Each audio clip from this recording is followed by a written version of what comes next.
12대 5, 6.1 지방선거 성적표를 받아든 여야의 분위기가 극명하게 대비되고 있습니다. 선거 끝난 직후 각 당의 내부 상황 또 향후 계획 오늘 1, 2부에 걸쳐서 차례로 들어볼 텐데요. 먼저 국민의힘으로 가겠습니다. 작년 재보궐선거, 이번 대선 그리고 지방선거까지 3연승을 이뤘습니다. 국민의힘 이준석 대표 직접 만나보죠. 어서 오십시오. 네, 안녕하십니까. 왜 이렇게 까매지셨어요? 이번에 선거 일선에 저희 당의 이제 인지도를 가지고 현장에서 유세 지원하고 할 사람이 별로 없었기 때문에 제가 이번에 권성동 원내대표랑 김기현 전 원내대표께 좀 당 안의 일을 많이 맡아달라 부탁드리고 저는 전국 돌아다녔습니다. 세상에, 저는 지금 스튜디오에 들어오시는데 깜짝 놀랐어요. 새까맣게 타가지고. 축하드립니다. 아유, 감사합니다. 당대표가 된 후에 지금 큰 선거를 2번 치렀는데 그걸 다 이기셨어요. 소감이 어떠십니까? 제가 6월 11일 날 작년에 당대표가 됐거든요. 근데 벌써 6월 이제 3일이죠. 그러니까 1년 동안 선거만 했습니다. 그러네요. 진짜 미치겠습니다. 네. 힘들어서?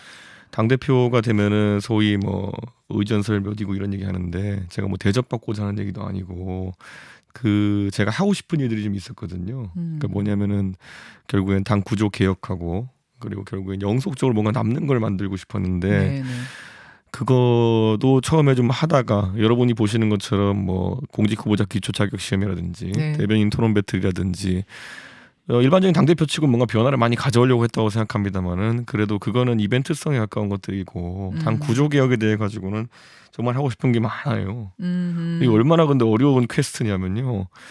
대선이랑 지선을 다 이기고 나서야 저한테 그걸 시도해볼 기회가 주어지는 겁니다. 왜 그렇습니까? 대선 졌으면 물러나라고 했겠죠. 지선 졌어도 물러나라고 했겠죠. 이걸 둘을 하고 나서야 하고 싶은 일을 할 수 있는 당대표가 되는 겁니다. 저는. 그렇군요. 그래서 많은 분들이 저한테 왜 지방선거 끝난 직후에 바로 최재형 의원님을 통해서 혁신위를 출범시키느냐는 얘기 있을 텐데요. 지난 1년 동안 너무 하고 싶었던 게 이거라서 그래요. 자, 그 얘기부터 풀어볼까요? 그러면은 어제 진짜 압승을 거두고 나서 어제는 뭐 축제 분위기로 좀 샴페인도 터뜨리고 이렇게 좀 쉬어도 될 텐데 바로 혁신위를 꾸리고 혁신위원장까지 임명을 지금 한 거죠, 최재형 의원으로. 그렇죠. 이건 좀 의외였습니다. 결국에는 그 당대표가 생각하는 여러 개혁 과제라는 거를 또 다수의 동의를 얻어가 추진할 수 있는 방법은 혁신위입니다. 그러니까 혁신위와의 긴밀한 소통을 통해서 예를 들어 지금 우리 당 같은 경우에는 1년 전에 비해 너무 많이 바뀌었어요. 그러니까 지지층의 조성도 바뀌었고요. 그러니까 젊은 세대가 많이 늘어났기 때문에 이 젊은 세대의 의사 반영 구조가 있어야 됩니다. 그러니까 지금 의사 반영 구조는 젊은 세대의 의사를 반영하기 어렵고 당원이 80만 명 넘어서까지 늘어났는데 그러니까 당비내는 당원이 이 당원들에게 어떤 특별한 혜택이라든지 아니면 그들이 자부심을 느낄 만한 어떤 이벤트를 가져가지 않으면은 앞으로 2년 동안 선거가 없기 때문에 당원들의 긴장 상태가 유지도 힘들고 무엇보다 당원들이 쭉쭉 빠질 겁니다. 조금씩 자연 소멸되는 단계를 거칠 겁니다. 그렇기 때문에 이들이 정당 정치의 효능감을 느낄 수 있는 그런 당 구조를 만들어야 된다. 자, 제가 이제 그 질문을 드리려고 했어요. 그냥 이름만 혁신인지 실제로 뭘 혁신할 건지 구체적으로 뭘 이뤄낼 건지가 궁금한데 뭐를 이준석 대표와 최재형 혁신위원장 머릿속에 그리고 계시는 거예요, 구체적으로? 지금까지 혁신이라고 하면요, 양당에서 했는데 보통 보여주기시 많았죠. 저도 2014년에 혁신위원장을 해봤습니다. 새누리당에서. 그런데 혁신위가 보통은 정치 개혁을 한다 그럽니다. 정치 개혁하면 보통 뭐 하냐면요, 특권 내려놓기 이런 거예요. 사실 이런 말이 좀 웃기지만 피상적일 뿐더러 거의 대부분 거짓말이거나 서랍 속인 아이템 꺼내는 것들이 많아요. 그 잘 안 되죠. 왜냐하면 이런 거 있잖아요. 대한민국에 뭐 국회의원이 특권이 400몇 가지 있다 뭐 이런 거 얘기 막 하는데 실제로 들여다보면 없어요. 그래요? 별로 없어요. 그러니까 그래서 맨날 나오는 게 무슨 뭐 공항 가서 기빈실을 쓰지 않겠다 뭐 이런 피상적인 것도 나오거든요. 기빈실 별로 쓰는 사람도 없어요, 실제로. 그래요? 그러니까 그런 것들을 뭐 연금이 있다, 연금 없어요. 그러니까 뭐 이런 것들 다 그냥 인터넷상의 글로만 이제 존재하는 거지 거기서 없거든요. 그래서 그건 그냥 쇼라고 생각하시는 거고. 그럼 뭐 하실 거예요? 저희가 혁신하면서 또 쇼하려면 그런 거 하면 돼요. 정치 개혁하겠다고. 근데 저희가 정당 개혁을 이번 하겠다고 하는 거예요. 정당 개혁? 정당 개혁이라고 하면은 당이라는 것이 민주적인 절차로 운영되고 무엇보다도 아까 말했던 것처럼 당원들이 이제는 좀 교육을 받을 수 있어야 되고 저희가 이번에 공직 후보자 기초 자격 시험 시행하면서 이것이 첫 시도였기 때문에 또 고쳐야 될 점도 있거든요. 이게 원래는 시험 봐서 누구 떨구자는 목적도 전혀 아니고 평소에 결국에 당의 당원이라고 하고 하려 그러면 일반 유권자보다 조금은 엘리트 집단이어야 되고 그 엘리트라고 하는 거는 뭐 학벌이 좋다, 뭐 공부를 잘했다 이런 게 아니라 정치 현안에서 좀 더 이해하고 좀 더 예, 관심을 갖고 이런 게 필요한 것이거든요. 예. 그럼 그런 교육 시스템을 구축한다든지 예. 이런 아주 뭐 국민들이 봤을 때는 뭐 니네들 얘기냐 하겠지만은 당의 미래를 봤을 때는 굉장히 중요한 것들을 혁신위에서 다룰 겁니다. 그런 것들을 이미 최재형 의원과 제가 이거를 꽤 길게 얘기를 했고요. 하나만 풀어주세요. 비밀입니다. 민주당이 뭐 하려고 할 때 하나씩 풀어가지고 김 빼겠습니다. 깜짝 놀랄 것들이 좀 있다고 봐도 돼요? 기대해도 됩니까? 정당 기대하고요. 구조의 혁신? 기대하고요. 네. 아마 굉장히 논쟁적인 것들이 많을 겁니다. 그렇습니까? 그러니까 우리 당내에서도 어. 뭐 그것이 뭐 싸우자는 것보다도 이 어허. 방향성에 대해 가지고 합리적인 토론 과정이라는 것들이 계속 뒤따를 거라고 보입니다. 아니 근데 지금 당이 계속 잘 나가고 있는데 또 그렇게 바꿔야 돼요? 논쟁을 만들면서까지? 제가 박근혜 정부도 거치고 이렇게 다 거치면서 느낀 게 뭐냐면요. 문재인 정부도 보고 이렇게 느낀 게 뭐냐면요. 잘 나갈 때 자기 혁신을 소홀한 사람들은 결국에는 정권을 뺏긴다. 박근혜 정부는 탄핵으로 그것도 안 좋은 모양새를 뺏겼고 문재인 대통령께서도 40% 지지율이라는 의미를 어떻게 해석하시는지 모르겠지만 5년 만에 정권 교체가 된 건 굉장히 이례적이거든요. 달리는 말에 채찍 가해야 된다는 생각이시군요. 그렇죠. 그 지고 있을 땐 또 개혁도 안 돼요. 그렇습니까? 지고 있을 때는 개혁하자 그러면은 다 죽자는 거냐 이러고 이번에 민주당 보셨잖아요. 약간 지지율 안 좋고 이런 상황 속에서 어떤 새로운 메시지가 나와도 오히려 내분만 가속화되기 때문에 이길 때 바꿔야 됩니다. 잠시 후에 이제 민주당 얘기도 할 건데 그러면은 이런 논쟁을 불러일으킬 수 있을 정도의 정당 구조 혁신을 하겠다, 개혁을 하겠다고 지금 깃발을 드셨으면 이게 하루 이틀에 되는 문제가 아니잖아요. 그럼 다음 당 대표는 당연히 도전할 생각 하세요? 그거는 전혀 염두에 두고 있지 않은 게요. 당 대표는 제가 이번에 지금 당 대표 할 때도 예. 제가 항상 얘기하는 게 저는 김웅 의원 밀려고 그랬어요. 그거 제가 알죠. 근데 그러다가 김웅 마음 의원이 못 이길 것 같아서 제가 나왔어요. 그러니까 저는 지금 우리 당에서 제가 추구하는 개혁 노선을 그대로 갈 수 있는 분들이 많다 이렇게 좀 봅니다. 저는 그 개혁 노선을 서는 분들을 응원하려고 하는 것이고 정말 진짜 와 이러다 제가 항상 얘기하잖아요. 저는 상계동 당선된 게 목적이거든요. 예, 예. 제가 당대표 임기 끝나면은 1년쯤 뒤에 상계동 선거인데 총선. 야 이분이 지도부 되면 진짜 내가 상계동에서도 또 떨어질 수 있다는 위기감이 들면은 예. 그때는 뭐 어떤 형태로든지 제가 그러면 나가든지 누구에게 지지선언 하든지 제가 선대위원장을 해주든지 제가 개입할 텐데요. 정말 저랑 정책적 방향성이나 개혁적 방향성이 일치하는 분들이 나오면은 그분들 밀어야죠. 알겠습니다. 알겠습니다. 선거에 대한 총평은 뭐 어제 하루 종일 굉장히 많이 나왔는데 이준석 대표의 한마디 평가를 듣고 싶습니다. 좀 짧은 한마디 평가. 지금의 민주당 비대위 지도부가 들었었을 때 제가 이 말을 했어요. 나는 김혜영 의원 같은 제가 페이스북에 글 쓰기를 제가 김혜영 의원 같은 분들이 비대위원장 하는 게 두렵지. 180석 정의당 하는 거는 두렵지 않다. 근데 제가 뭐 그건 약간 계속 반복해서 설명하지만 정의당을 비하적 표현을 쓰는 게 아니라 그런 어떤 소수자 정치 쪽으로 흘러가는 그런 어떤 민주당은 전혀 두렵지 않다.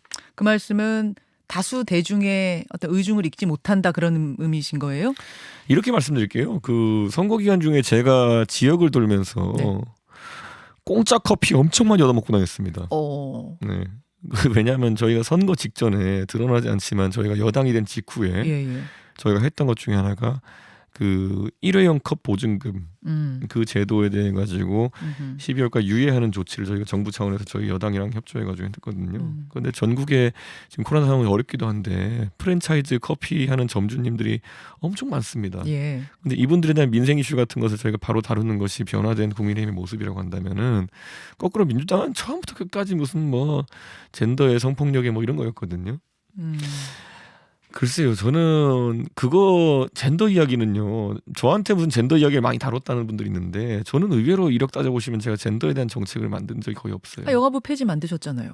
제가 한 거 뭐 그거는 제가 얘기할 수 있겠지만은 젠더 이슈에 대해 가지고 제가 발언한 횟수가 거의 없습니다. 저에게 그렇습니까? 예를 들어서 젠더 이슈에 대해 제가 이대남의 지지를 받는다 이런 얘기를 하는 분도 있겠지만 정리하자면 민생 지금 가장 필요한 경제, 민생, 생활 밀착형 이슈에 국민의힘이 더 다가간 것 그게 승리 요인이 있다고 보시는 저희도 거예요? 많이 안 했거든요. 그런 거 아까 말했던 컵 보증금 정도만 기억나거든요. 그런데 대신 저희는 이런 약간 우리들만의 신선도로 많은 주제 그런 거 안 했어요. 젠더 같은 거 그런 거 이번 지방선거에서. 예전에 이런 말이 있어요.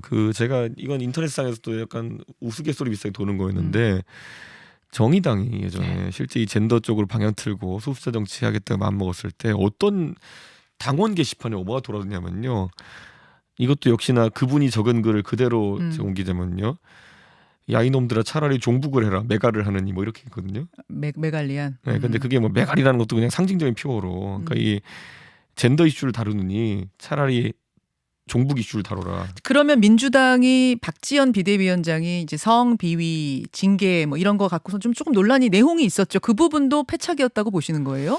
이런 생각을 해요. 그러니까 그쪽으로 가면요. 예. 다른 건 모르겠지만은 표를 얻는 만큼 표가 떨어지는 영역이 있습니다. 그러니까 저 선거 전략적으로 봤을 때 그렇습니까? 선거 전략도 그렇고요. 그게 세대별로 입장이 너무 다르고 성별로 입장이 너무 다르기 때문에 아까 그래서 제가 그럼 저희 당이 예전에 처음 했던 제도적으로 이제 뭐 젠더 이슈에 관한 것들 여가부 폐지도 그렇고 이런 굉장히 뒤에 논리적으로 뒷받침이 돼야 돼요. 그래서 제가 여가부 얘기 나왔을 때 저는 항상 뭐라 그랬냐면은 여가부가 초기에는 성공을 어느 정도 역할이 있었을지 모르겠으나 20년이 지나가지고 역할이 없는 그래서 역할을 찾아다니는 이제 시효가 다한 부처가 아니냐 이렇게 논리 구조를 갖다 붙였거든요. 그런 어떤 굉장히 설득 과정이 필요한 것인데 알겠습니다. 그게 없이 그냥 다뜸 젠더로 가지고 여자 편 가족 오락관이거든요. 그거는 가족 오락관이라는 게 무슨 여성 팀이냐 남성 팀이냐 옛날에 가족 오락관 KBS에서 할 때 근데 여성 팀이냐 남성 팀이냐 약간 갈라치기를 이준석 대표가 했다 이런 비판도 되게 많았거든요. 그거는 우리 사회가 이 사회적으로 이런 담론을 한 데 있어가지고 뭐가 나오면은 뒤집어 씌우기가 아직까지 하는 단계라서 그래요. 그러니까 제가 한 얘기 중에서 예를 들어 남성에게 이득 보게 한 이야기가 있느냐 여성을 손해보게 한 이야기가 있느냐 없거든요. 그리고 자, 알겠습니다. 장애인 이슈 같은 것도 마찬가지예요. 나오면 반사적으로 혐오 아니냐 이러는 거 그런 과잉 메시지죠 지금까지는. 지금 뭐 시간은 없는데 제가 질문할 게 너무 많아서 조금 이야기를 더 진전시켜보죠. 민주당은 어제 선거 참패 후에 이게 누구의 잘못이냐 책임론을 놓고 폭풍 속으로 들어간 느낌입니다. 어떻게 지켜보고 계세요? 저한테 지적하라 그러면 이재명 후보 잘못이죠. 선거 초반에 원래 어떤 이슈를 가지고 선거 드라이브를 거는데 초반부에는 명분 없는 출마에 대한 공격, 후반부에는 뜬금없는 김포공항 폐항에 대한 공격. 그 두 가지만 했는데요 저희는. 그 두 가지만 했다. 그 외에는 저는 그냥 얼굴이 탈 때까지 유세한 것밖에 없고요. 제가 고공전 메시지전 한 건 그거밖에 없는데. 근데 이제 지지자분들의 여론을 보면 그래도 그나마 이재명이란 인물이 등판했기 때문에 경기도도 이기지 않았느냐. 또 전체적으로 더 크게 질 걸 좀 덜 졌다 이렇게 주장하시더라고요. 뭐 그거는 그 개인의 평가고 믿음이기 때문에 제가 뭐라 하지 않겠습니다만은 저는 그런 생각 존중합니다. 앞으로도 그런 생각 많이 하시기를 부탁드리겠습니다. 경기도를 이기면서 반반 느낌이 난다 이런 평가를 하신 분도 계세요. 뭐 그렇게 느낀다면 저도 어쩔 수 없지만은 계속 앞으로 그렇게 생각하십시오. 오히려 국민의힘에 득이 되는 평가라고 보세요, 그건. 글쎄요, 저는 이렇게 말하고 싶어요. 그러니까 결국에는 지방선거라는 거는 또 지방선거대로 나름 평가해야 되는 게 사실 저희가 버거웠던 상대가 뭐 양승조 지사라든지 충남. 그거 외에도 보면은 뭐 전체적으로 강원도 이광재 의원이라든지 지역적으로 굉장히 호평을 받는 좋은 분들이 있었어요. 근데 그분들이 지역 선거를 못 치렀어요. 전국 단위 이슈에 휩쓸려 가지고 첫 번째가 아까 말했던 것처럼 명분 없는 출마. 두 번째는 그 김포공항 폐항 같은 거에서 그게 그렇게 컸어요 현장에서? 예, 굉장히 컸습니다. 그래요? 그거는 뭐 현장 가보면은요. 아까 제가 말했잖아요. 현장은요 인터넷 게시판이 아니에요. 그러니까 제가 말했던 것처럼 정책 공약 하나하나도 민감하게 반응하고요. 가보면 공짜 커피도 주시는데 가면은 뭐 김포공항 이슈가 거의 도배를 했습니다 마지막에는. 그래요. 근데 경기도가 민주당이 이겼잖아요. 김동연 후보가 이겼잖아요. 이 김동연 후보가 8,000표 정도 차이로 이겼습니다. 무소속 강영석 후보가 가져간 표수는 5만 4천 표. 단일화를 했었으면 어땠을까? 이런 아쉽진 않으세요? 단일화는요. 하게 되면은 그에 따른 반대급부가 무조건 생깁니다. 저희가 대통령 선거 때도 제가 그래서 분석하기를 안철수 그 당시 후보와의 단일화라는 것이 표상으로는 플러스냐 마이너스냐에 대해 가지고 굉장히 말이 많았어요. 나중에 모 언론사에서 실제 사후조사를 해가지고 그것이 표상으로는 크게 변화가 없었다라고 얘기를 하고 때로는 손해보는 경우도 있었다라고 얘기했고 다만 제가 이런 얘기를 했습니다. 안철수 후보와의 단일화 또는 이 출마 포기를 통해 가지고 선거 막판부에 있을 상대의 네거티브 이슈라는 걸 차단하는 효과가 있었다. 그게 이슈의 전면에 등장하면서 저는 이번에 만약에 그 강영석 후보의 단일화 이런 게 만약에 형사됐다고 한다면요. 표가 어떻게 갔을지는 예측하는 건 거의 신의 영역입니다. 그거는 표가 플러스가 됐을지 마이너스가 됐을지는 다만 선거 막판부의 이슈가 그걸로 흘러갔을 가능성이 높습니다. 이번에는 선거 막판부 이슈가 김포공항이었거든요. 그게 아니라 아마 민주당에서 맹공을 했을 겁니다. 아, 강용석과 예. 합쳤다. 그래서 그 이슈에 대한 공격이 굉장히 셌을 한 겁니다. 덩어리로 공격했을 것이다. 그렇죠. 그래서 저는 뭐 그게 그러니까 그런 거를 그래서 예측하는 건 굉장히 힘들다. 그래요. 어제 근데 강용석 씨와 함께 활동하는 유튜버죠. 김세희 씨가 강용석 김은혜 후보가 단일화 협상을 이준석 대표 모르게 진행했다. 그런데 김세희 씨 자신은 무조건적 단일화를 주장했는데 강용석 후보가 그 말을 듣지 않았고 김은혜 후보 재산 누락 의혹을 TV 토론에서 터뜨렸다. 이렇게 주장을 했어요. 제가 뭐 그분들 하는 말을 믿는 사람은 아니고요. 예. 그런데 그분들과 전혀 관계없이 제 입장에서 그럼 제가 겪었던 이번 선거에서 경기도 선거라는 거는 제가 선거 아마 첫날인가 둘째 날인가 선거하기 전부터죠. 선거 기간 전부터 예비보 기간부터 김은혜 후보랑 부천역에서 한번 인사를 했습니다. 예. 그 다음에도 아침 지하철 인사 일정도 몇 번 잡으려고 했었고 어린이날에는 야구장도 같이 가려고 했었고 일정이 몇 개 있었어요. 그런데 그게 김은혜 후보 측 요청에 취소됐습니다. 그건 왜 그렇습니까? 저는 모릅니다. 그런데 그 이후에 한 달 가까이 있다가 선거 3일 앞두고서야 김은혜 후보 측에 지원 요청이 들어왔습니다. 아, 와서 좀 도와달라. 예. 그래서 저는 그 마지막 이틀을 선거에 지원했거든요. 예. 그러니까 저는 이런 생각이었어요. 저한테 이제 뭐 오해를 하시는 분들은 왜 경기도 선거를 다른 곳만큼 많이 안 도왔냐 이렇게 했겠지만은 나름 후보가 짜는 전략에 따라서 저는 호응해 준 겁니다. 예. 저한테 경기도 선거에 있어가지고는 지원 요청이 안 왔던 것이 사실이고 있던 스케줄 취소됐거든요. 그러니까 뭐 이준석 대표가 단일화도 맞고 뭐 지원도 열심히 안 다니고 했다라는 이야기를 하시는 분들도 더러 계시는데 전혀 그거 아니란 말씀이시군요. 저는 정확하게 후보 측 요청에 따라서 하는 것이고 저는 그래서 이제 거기에 대해서 제가 이제 궁금한 건 그러니까 그럼 한 달간의 그 사이에 있어서 저는 무슨 일이 있었는지 모릅니다. 저한테 아무도 그거에 대해서 얘기를 못 했거든요. 근데 그분들이 할 말씀 보면 이준석 몰래 뭘 하려고 했다 이런 거. 예, 저는 다 후보의 판단 존중합니다. 그런 거를. 예. 알겠습니다. 이재명 의원이 결국 당권 도전할 거라고 보세요? 좀 해주세요. 예. 좀 해주세요. 이거는 그분이 당대표 되는 게 그럼 국민의힘은 오히려 정부적으로는 유리할 거라고 보시는 거예요? 재밌을 것 같아요. 재밌을 것 같아요는 무슨 뜻이에요? 방탄 출마나 이런 것들이 진짜 저희가 처음에 공개를 많이 했잖아요. 그럼 혹시라도 이제 형사 사건들에 대해 가지고 수사가 이루어지고 이렇게 한다 그러면은 그 부분에 대해서 예를 들어 만약에 강제 수사를 한다 그러면은 체포동의안 이런 거 의결해야 될 수도 있고 그런 사안들이 계속 발생할 수 있는데 과연 당권에 도전할 수 있겠느냐. 네, 그런 것들 하나도 있고 그렇게까지 제가 위협적으로 느끼는 조합은 아닐 것 같습니다. 그렇게 되면은. 그렇게 위협적이지 않을 것이다 국민의힘에. 이재명 의원이죠. 이제 이재명 의원은 네. 누가 봐도 명실상부한 민주당의 가장 유력한 차기 대권 주자입니다. 예. 네, 그런 경우에 정권 1, 2년 차에 인기가 좋은 대통령을 상대하러 그분이 나선다. 그분이 좋은 선택하는 것 같지는 않거든요. 그분을 위해서 볼 때. 아니 윤석열 대통령 인기가 갈수록 좋아지고 있는데 그분이 각을 세우는 메시지 내봤자 욕먹을 게밖에 없거든요. 그러니까 저는 왜 그런 선택을 하지? 제가 이재명 의원이라 그러면은 좀 낮은 자세로 가면서 오히려 나중에 어떤 계기가 있을 때 도전할 것 같은데 뭐 그거는 본인의 선택이고요. 알겠습니다. 지금 와서 제가 이렇게 만약에 야당의 상대하는 조합으로 제일 두려운 조합이 뭐냐 그러면은 누굽니까? 대표 김혜영, 원내대표 한정혜. 전 환경부 장관. 이렇게 말씀드릴게요. 김혜영 의원 같은 개혁적인 성향의 대표가 있으면요.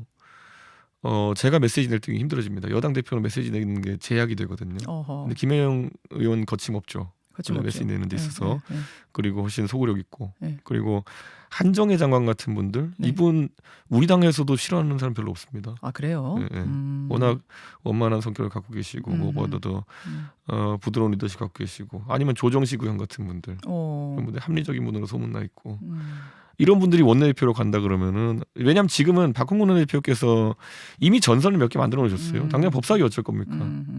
본인이 시건을 하거나 아니면은 그 밀어붙여야 되는데 둘 다 모양 빠지는 거거든요. 알겠습니다. 그 정도 조합이 나오면 그땐 무섭겠다. 그러면 저 입장에서는 좀 무섭죠. 자, 본인 이야기 해보겠습니다.